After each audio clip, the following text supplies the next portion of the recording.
The doctors said my husband was brain dead and would not recover. My family begged me to let him go, but when I reached for the machine, the heart monitor whispered, "Serena, don't."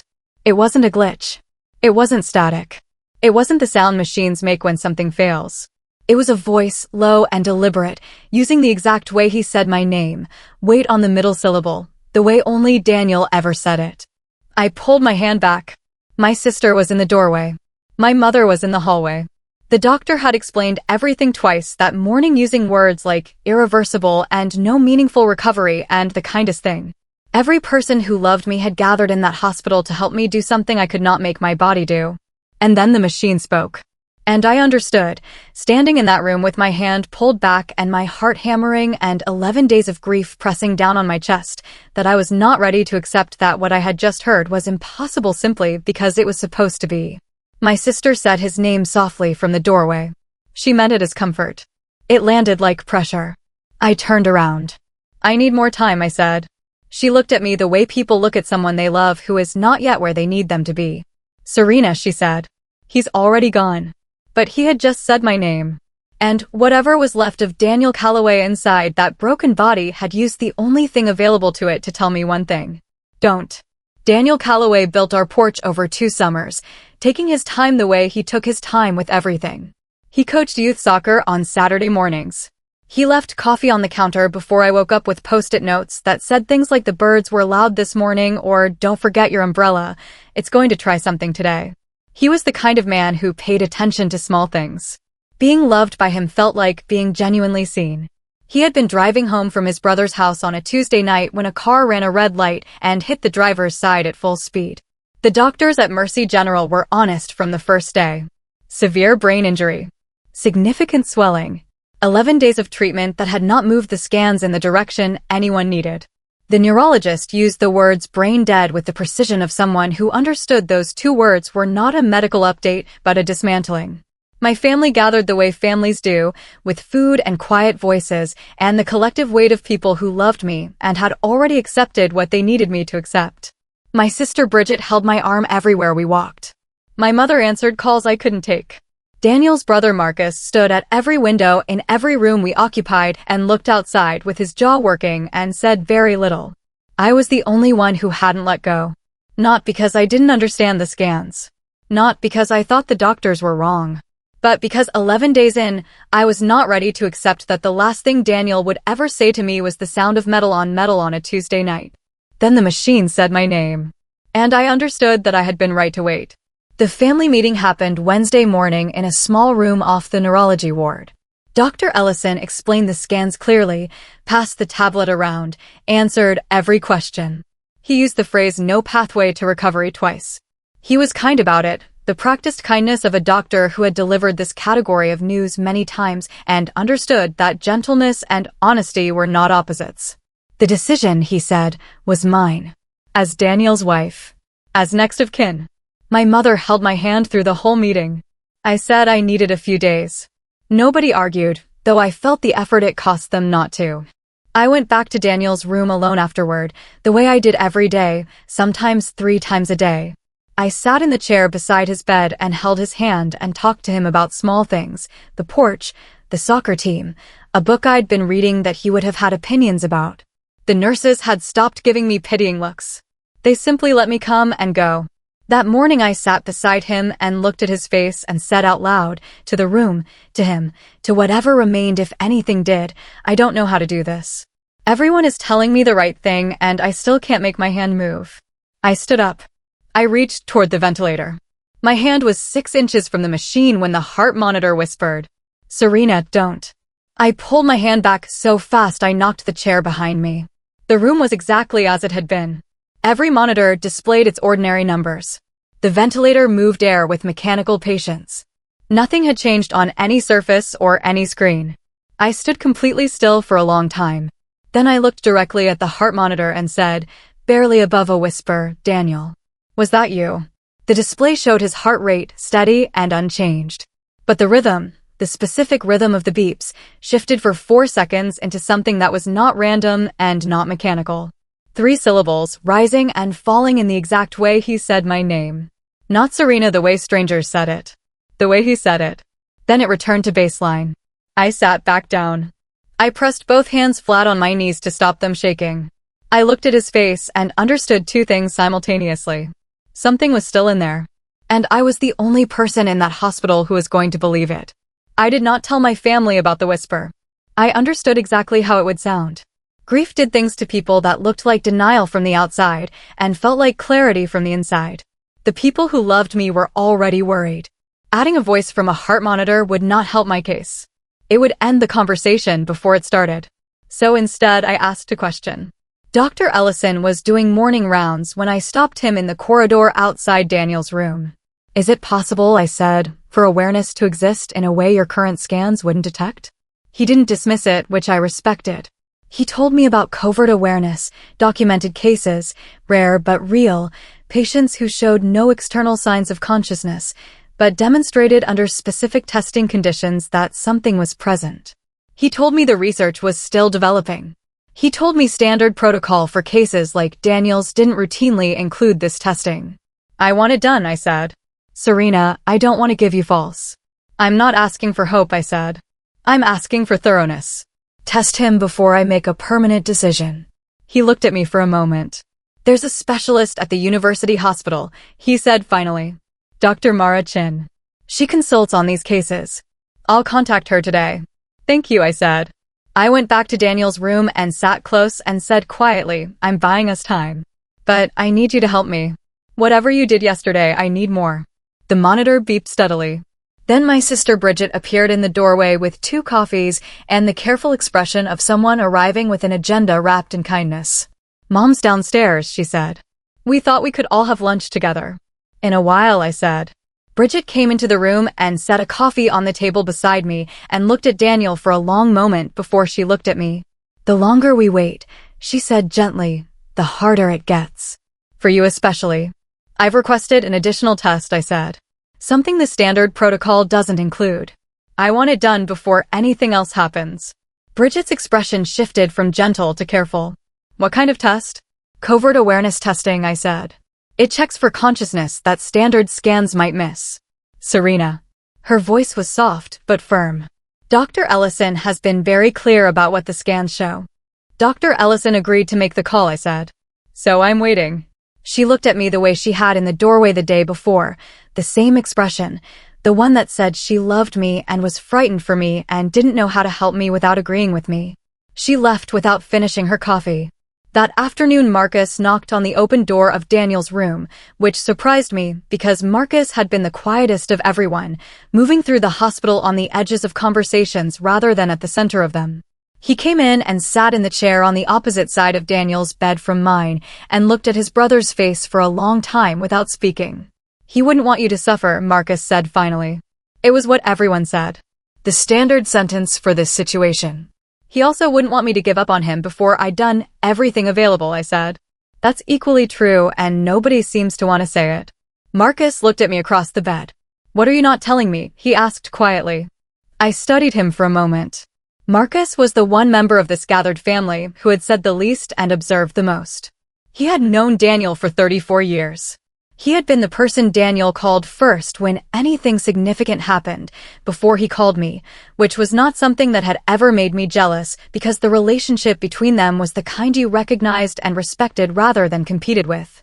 Something happened in this room yesterday, I said carefully. Something I can't explain, and I'm not going to try to explain right now. But I need you to trust me for a few more days. Marcus looked at his brother. Then he looked at me. Okay, he said simply. No follow-up questions. No careful pushback. Just okay. I felt something loosen in my chest that had been pulled tight since the family meeting. I wasn't entirely alone in this anymore. Dr. Mara Chin arrived the following morning. She was small and precise, with the unhurried manner of someone who had learned that the families she worked with needed calm more than they needed efficiency. She shook my hand and did not give me the careful, sympathetic look I had received from everyone else in that hospital for 11 days. She simply looked at me directly and said, "Tell me what made you request this." I had prepared for this question. His responses to my voice, I said. Subtle changes in heart rhythm when I speak to him. Nothing that triggered any alerts, but consistent enough that I noticed a pattern. This was true. I simply left out the part where the monitor had spoken first. Dr. Chin nodded and asked me to wait outside while she set up her equipment, a process that took 40 minutes and involved devices I hadn't seen in Daniel's room before, smaller than I expected, precise looking. The kind of technology that existed for a very specific purpose. Marcus waited with me in the corridor. My mother and Bridget arrived at 10, saw Dr. Chin's equipment through the window, and looked at me with expressions that had moved past concern into something closer to worry about me specifically. Who authorized this? Bridget asked. I did, I said. Dr. Ellison made the referral. Serena. Bridget lowered her voice. This isn't helping you accept. It's a medical test, Bridget, Marcus said quietly from beside me. Let it run. Bridget looked at her brother-in-law with surprise. He looked back without apology. She said nothing further. Dr. Chin emerged after an hour and asked to speak with me privately. We went to the small consultation room where the family meeting had happened 2 days earlier. She sat across from me and opened her tablet and turned it toward me. I'm going to be very precise with you, she said, because you strike me as someone who needs precision more than comfort right now. Yes, I said. The standard scans are accurate in what they show, she said. I'm not disputing Dr. Ellison's findings. However, she pointed to a section of data on her tablet that meant nothing to me visually, but clearly meant something to her. There is activity here that standard neuroimaging doesn't capture. Low level. Inconsistent. But present. I looked at the data and then at her face. What does present mean? I asked. It means something is generating a response, she said carefully. It does not mean recovery is certain or even probable. What it means is that the picture is not as complete as the standard protocol suggested. She paused. In my professional opinion, withdrawing life support in the next 48 hours would be premature. I sat very still. How long do you need? I asked. Give me 72 hours, she said. I want to run a full series and consult with 2 colleagues. If at the end of 72 hours the picture hasn't shifted, I will tell you honestly that it hasn't.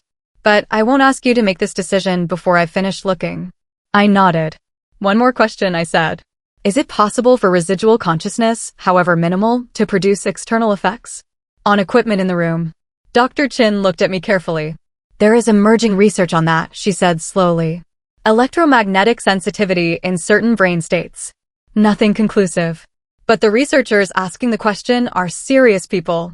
She closed her tablet. Why do you ask? Professional curiosity, I said. She looked at me a moment longer than necessary.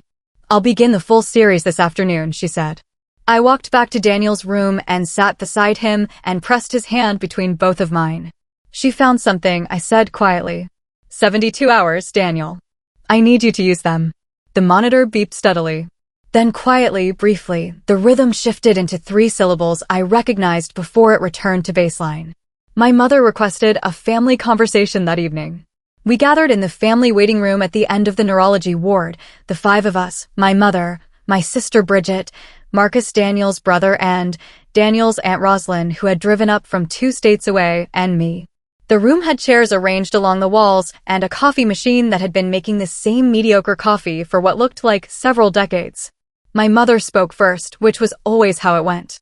We are all worried about you, she said, looking at me with the direct, loving gaze she had used my entire life when she was about to say something I didn't want to hear. This additional testing is giving you a reason to delay a decision that the doctors have already been very clear about. One doctor found activity that the standard tests missed, I said. That's not a reason to delay. That's a reason the delay was correct. Dr. Chin said it wasn't conclusive, Bridget said. She said 72 hours, I said. I'm asking for 72 hours.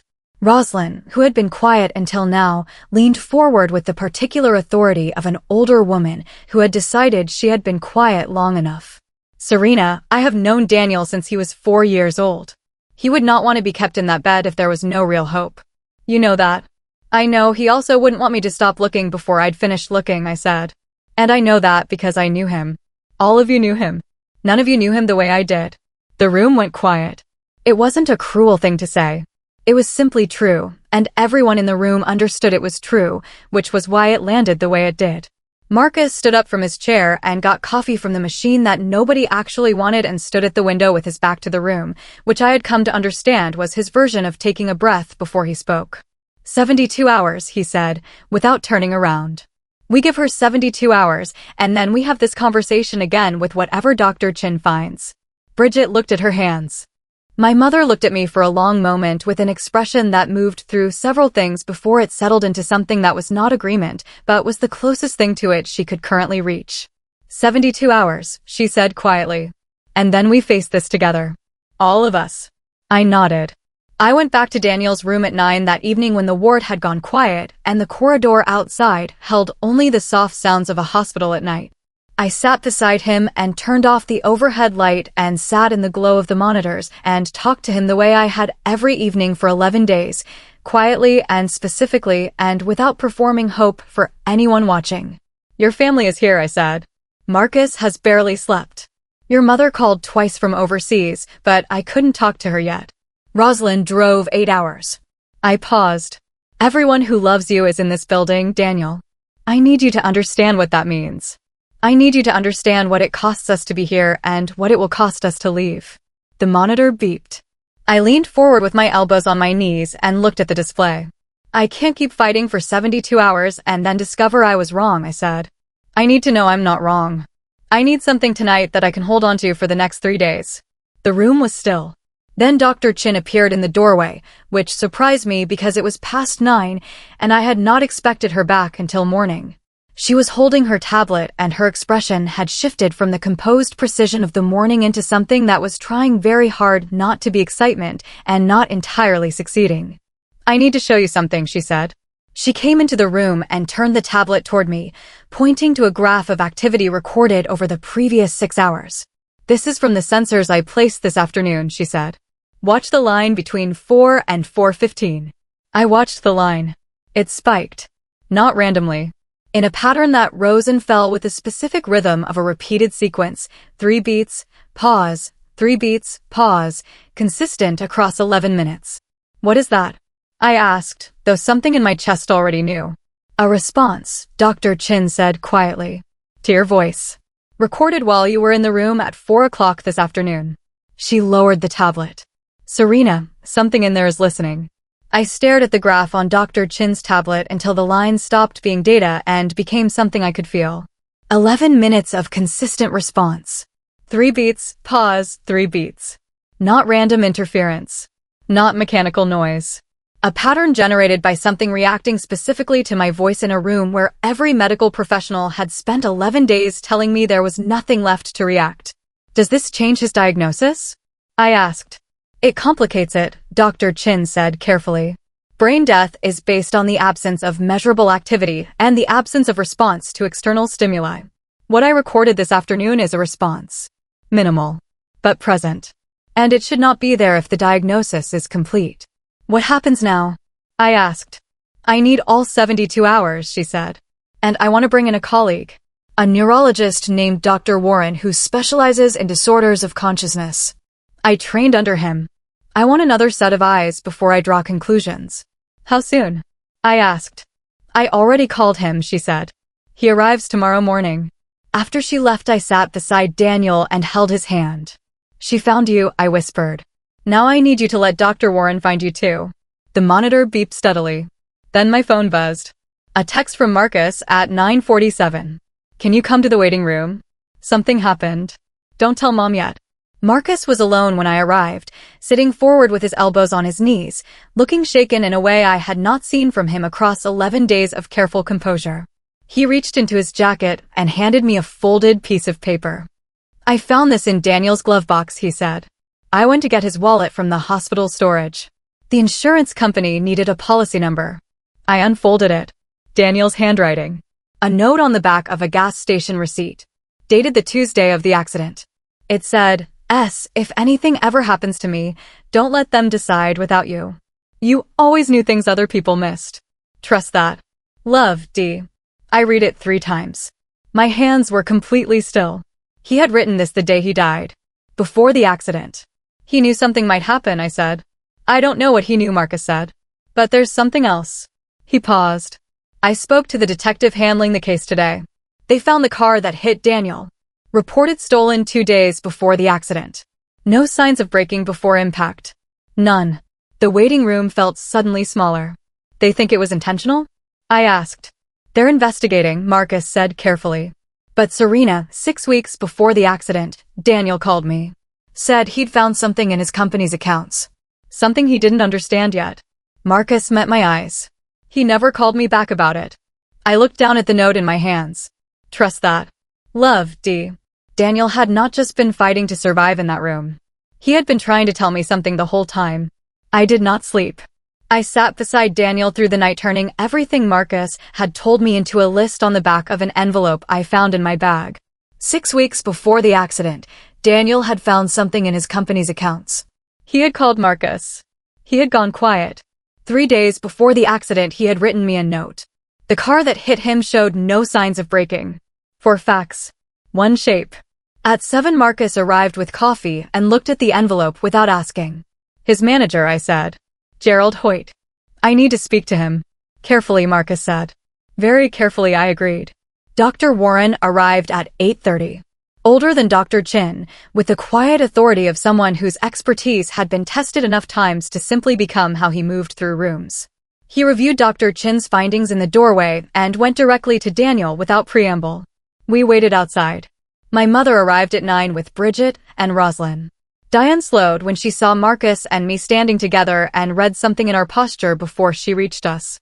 What's happening? She asked. I told them about Dr. Chin's findings. The response pattern. Dr. Warren's review. I watched Roslyn sit down slowly in a corridor chair, the first slow thing I had seen her do in 11 days. Bridget pressed her hand briefly over her mouth. My mother held mine. Why didn't you tell us last night? Bridget asked. Not angry. Genuinely asking. I wanted the picture complete before I gave it to you, I said. I didn't want to hand you something unfinished. She nodded once. The closest we had managed to understanding each other in 11 days. Dr. Warren emerged at 10:30 and asked for the family. We gathered in the consultation room. Same chairs. Same circle. Different doctor, different morning, different weight in the air. The original diagnosis was made in good faith, Dr. Warren said. However, the activity Dr. Chin captured is consistent with what the literature calls a minimally conscious state. This is distinct from brain death and carries a meaningfully different prognosis. The room was completely silent. Are you saying he is not brain dead? Marcus asked. I am saying the original assessment was incomplete, Dr. Warren said. I am not promising recovery. But withdrawing life support based on current data would be medically premature. Roslyn looked at the ceiling briefly and then back at Dr. Warren. Bridget made a sound that wasn't a word. My mother's hand tightened around mine until I could feel her pulse through it. What happens now? I asked. Revised treatment. Targeted stimulation therapy. Regular assessment. Time. He paused. I cannot promise an outcome. But the correct response to what we found is not to stop. It is to try harder. I pressed my hand against the note in my jacket pocket. Trust that. Love, D. Then my phone buzzed. Unknown number. 4 words. Stop looking. Let go. I stared at the 4 words on my phone screen until the consultation room came back into focus around me. Stop looking. Let go. Not a wrong number. Not a coincidence. Whoever sent it knew I was looking. Which meant whoever sent it knew what Daniel had found 6 weeks before a stolen car hit him without braking. I showed it to Marcus in the corridor after the family dispersed to process what Dr. Warren had told them. He read it twice and his jaw tightened in the specific way it did when he was deciding how to respond before he let himself react. Forward that to the detective, he said immediately. Right now, before you do anything else. I forwarded it with a message explaining the context, Daniel's note, the company accounts, the braking report. Then I called the number back. It rang twice and disconnected. When I tried again, it was already dead. Prepaid phone. Discarded the moment it had delivered its message. Someone was watching this situation closely enough to know Dr. Warren had just complicated their plan. I went back to Daniel's room and sat close and kept my voice very low. I know about the accounts, I said. I don't know what you found yet, but I know you found something and I know someone doesn't want me looking. I paused. That tells me I'm looking in exactly the right direction. The monitor beeped. The rhythm shifted briefly. 3 syllables. My name. Then Gerald Hoyt appeared in the doorway. I had a vague memory of him from the first week. Flowers, brief condolences, a firm handshake. He was a well-dressed man in his 50s with the kind of face that was practiced at appearing open. He smiled when I looked up, and the smile did not reach his eyes. "Serena," he said warmly. "I heard there were some developments this morning. I wanted to check in personally." "That's kind of you," I said, keeping my voice neutral. He came into the room and looked at Daniel with an expression arranged carefully into concern. "The team at Hargrove is thinking of you both constantly," he said. "Daniel was invaluable to us. Whatever you need, we are here." "There is one thing," I said. Daniel mentioned some work he was doing on the company accounts in the weeks before the accident. "I've been trying to understand his files for insurance purposes. Would someone at Hargrove be able to help me access those records?" The smile stayed on his face, but something behind his eyes recalibrated with a speed that confirmed everything Marcus had told me. "Of course," he said smoothly. "I'll have someone call you this week." He left within 5 minutes. I looked at Daniel. "He knows what you found," I said quietly. "And now he knows I know he knows." The monitor beeped. My phone rang. "The detective." "Mrs. Calloway," he said. "The text you forwarded. We traced the number to a burner purchased 3 days ago in the same district as Hargrove Property Development's head office." He paused. "I think it's time we had a formal conversation about your husband's employer." I looked at Daniel's face, at the man who had written me a note on a gas station receipt telling me to trust what I knew, who had then spent 11 days fighting to stay through the only mechanism available to him. "Yes," I said. "I think it is." He was not just fighting to survive. He had been waiting for me to find what he had found. And I had 4 days left of Dr. Warren's treatment window to make sure he survived long enough for it to matter. The detective's name was Reeves, and he arrived at the hospital the following morning with a partner and a warrant for Hargrove Property Development's financial records. He had moved faster than I expected, which told me the text message had not been the only thing building his case. He sat with Marcus and me in the consultation room and explained what his team had found since I forwarded the message. Gerald Hoyt had accessed Daniel's work computer remotely 3 days before the accident, outside business hours, using Daniel's own login credentials. The access had lasted 40 minutes. Whatever Daniel had documented about the account irregularities had been deleted in those 40 minutes.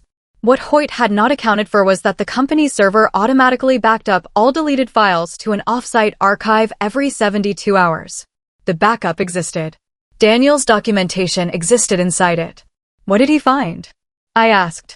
"Your husband had been quietly building a record for approximately 3 weeks," Reeves said. "Fictitious vendor payments. Accounts that existed only on paper.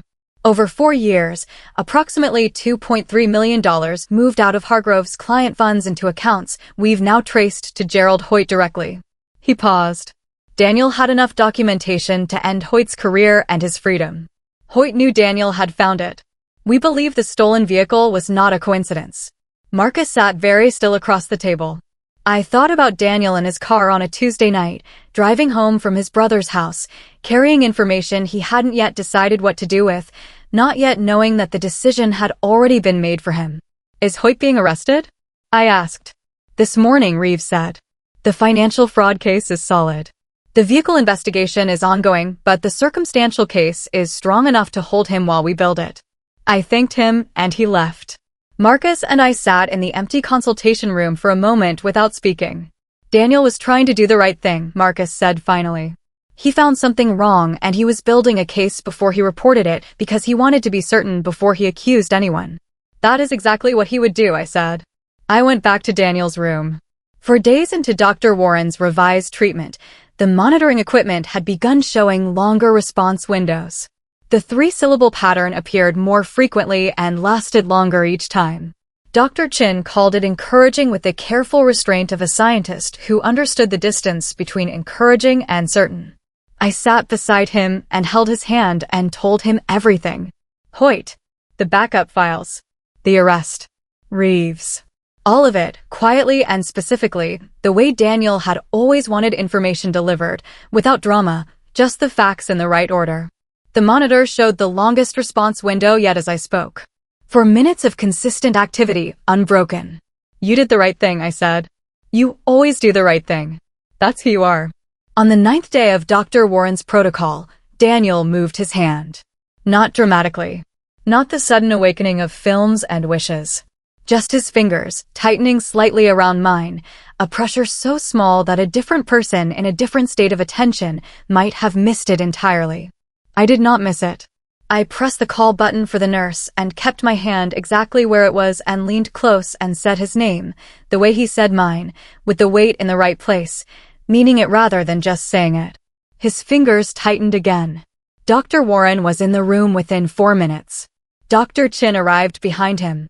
They worked quickly and quietly and spoke to each other in the technical shorthand of people who needed efficiency more than explanation. Then Dr. Warren turned to me with the expression of a man who had spent his career being very careful about what he allowed his face to show, and something in it had shifted. His response indicators are climbing, he said. We are a very long way from any guarantees. But what is happening right now is not something I expected to tell you this week. My mother arrived an hour later with Bridget and Roslyn, summoned by Marcus, who had waited outside the room giving me the first 20 minutes alone. Bridget stood in the doorway and looked at her brother-in-law's hand holding mine and pressed both of hers against her mouth. Roslyn sat down in the corridor chair and did not bother trying to keep her composure, which from Roslyn meant something enormous. My mother stood beside me and looked at Daniel's face and then at mine and said nothing, which was Diane's version of everything she couldn't put into words, which was more than enough. 3 weeks later, Daniel opened his eyes. Not fully. Not all at once. The recovery was slow and nonlinear and full of the small painful increments that real healing is always made of, nothing like the sudden restoration everyone hopes for, everything like the gradual, difficult return of a person who had fought very hard from a very long distance to come back. But he came back. 6 months after a Tuesday night that was supposed to end everything, Daniel sat on the porch he had built over 2 summers and drank the coffee I had left on the counter with a post-it note that said the birds are loud this morning, thought you'd want to know, and looked out at the yard with the particular attention of a man who understood, more completely than most people ever would, exactly what it meant to still be here. I sat beside him and held his hand and did not say anything for a long time. The note, he said finally, his voice still slightly slower than it used to be, still finding its full strength back. The one in the glove box. Did you find it? Marcus found it, I said. The night Dr. Chin found the response pattern. He nodded slowly. I wrote it 3 days before, he said. I knew Hoyt had accessed my files.